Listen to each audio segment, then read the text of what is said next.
Here we go.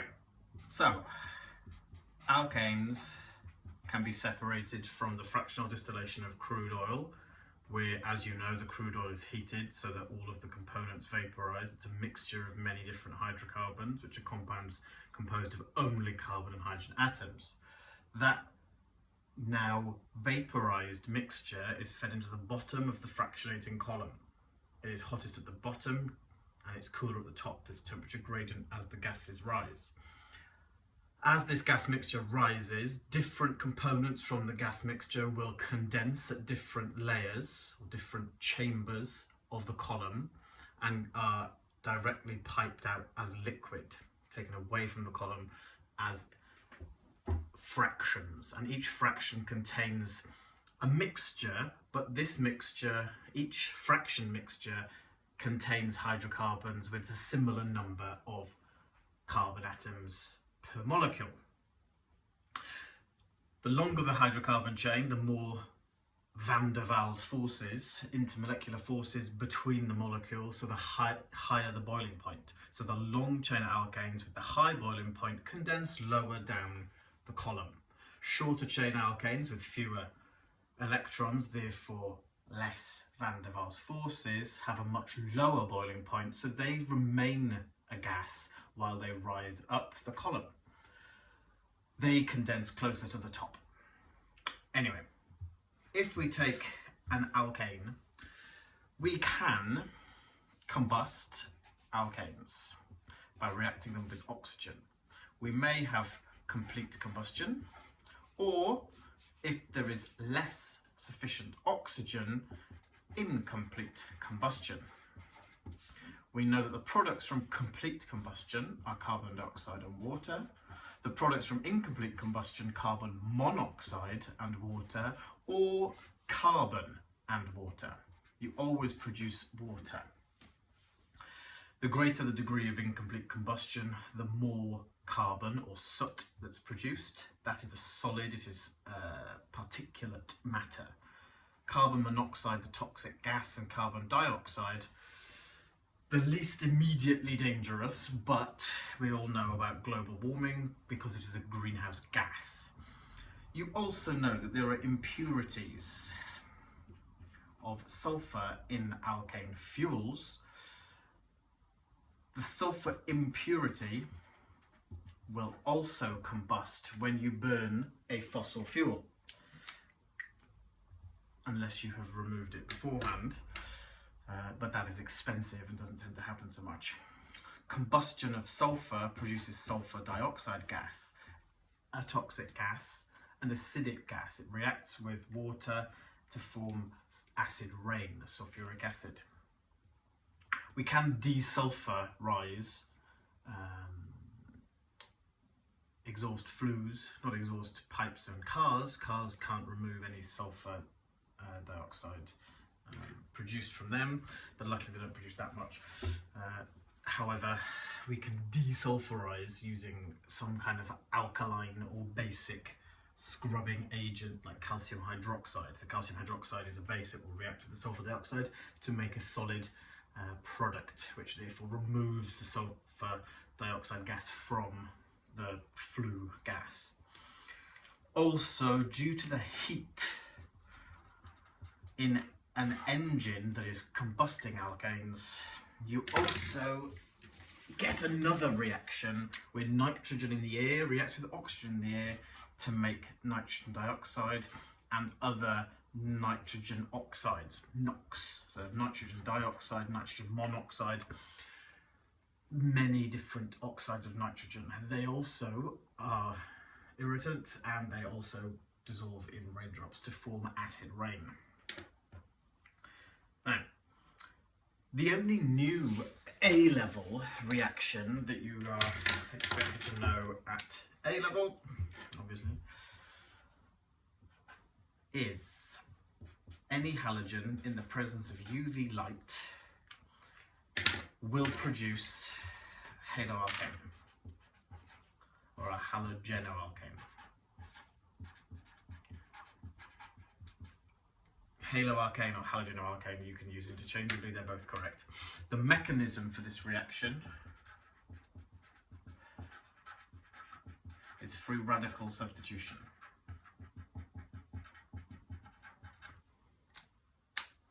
Substitution is a reaction where you replace an atom in a molecule with another atom.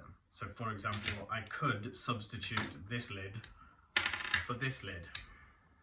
There you go, I have substituted it. I've replaced one thing with another thing. I'm just going to put it back because it upsets me. Okay, halogenoalkanes are excellent. We can look at them shortly. For the free radical substitution, you need to know the mechanism. The mechanism is the way in which reactants react. First of all, initiation happens, where we produce free radicals.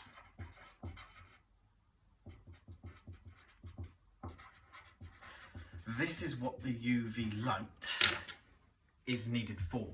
The UV light causes the homolytic bond fission of the halogen-halogen bond.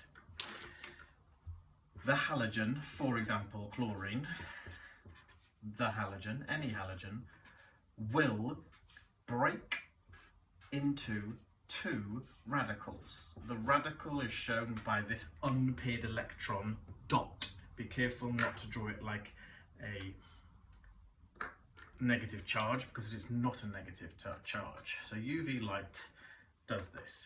In terms of the mechanism, which you don't need to worry about for AQA,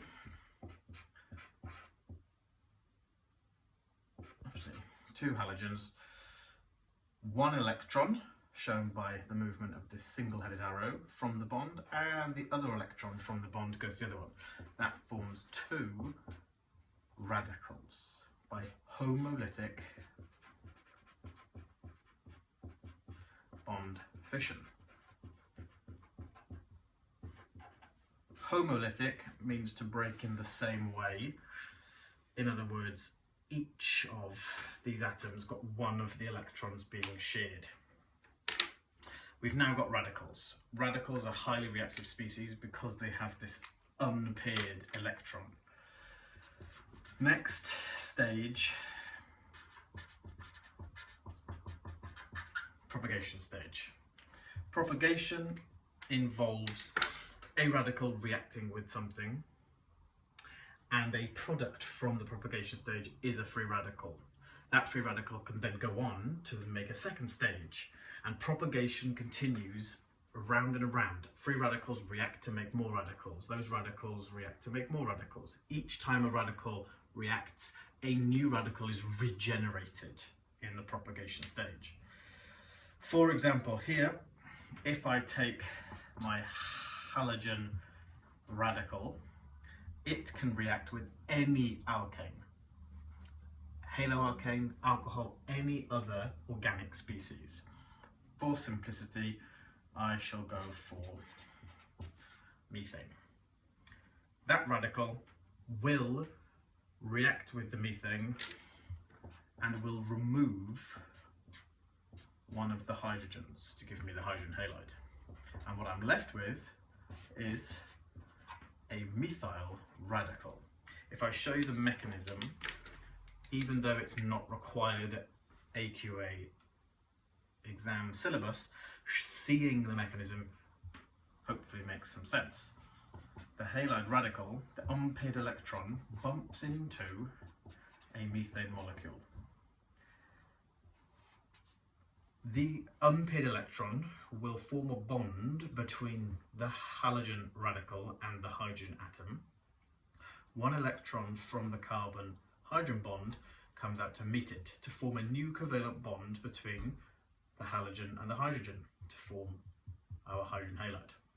The other electron from the carbon-hydrogen bond goes onto the carbon. So the carbon is left with three hydrogens bonded and an unpaired electron, this methyl radical. Over there. If I just follow those arrows through, we now have a bond between the hydrogen and the halogen, and I have an unpaired electron on my carbon. That's the first stage of propagation. The second stage of propagation involves this radical that has just been formed. I'll write it that way around for a laugh. Will react with one of the halogen molecules that hasn't been cleaved or has reformed following homolytic bond fission in the initiation stage. Again, the radical will form a bond. Let's do the mechanism, because the mechanisms are great for seeing exactly what happens. This radical bumps into a halogen. It will form a bond. One of the electrons will form a bond from each of these species to form a bond between the carbon and the halogen. That other electron in the covalent bond goes on to the other halogen.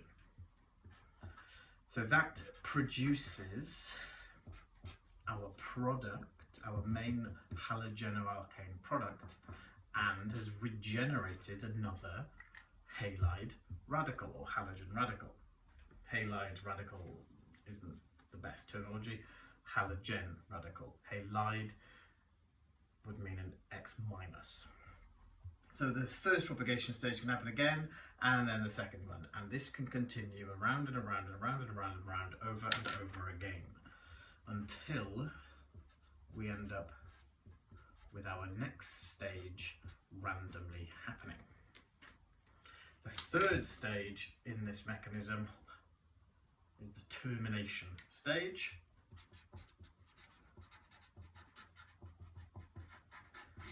In termination means to stop. The only way you can stop propagation happening is if radicals react and you don't have any radicals produced at the end. The only way you can react a radical in order to no longer have any radicals following the reaction is if two radicals react together and pair up their electrons. There are several termination steps. Any of them could happen. Perhaps a halogen radical will react with a methyl radical. These two electrons pair up nicely to give us our halogenoalkane product. Maybe, this is my least favourite, but maybe two halide radicals combine to form the halogen molecule again. So there's my halogen radicals reacting to form my halogen. And the third and final mechanism here would be if a methyl radical collides with another methyl radical in order to form an alkane of double the number of carbons as the original alkane. This product actually proves that this is the mechanism by which the reaction takes place. There is no other way that you could produce ethane as a byproduct of the halogenation of methane.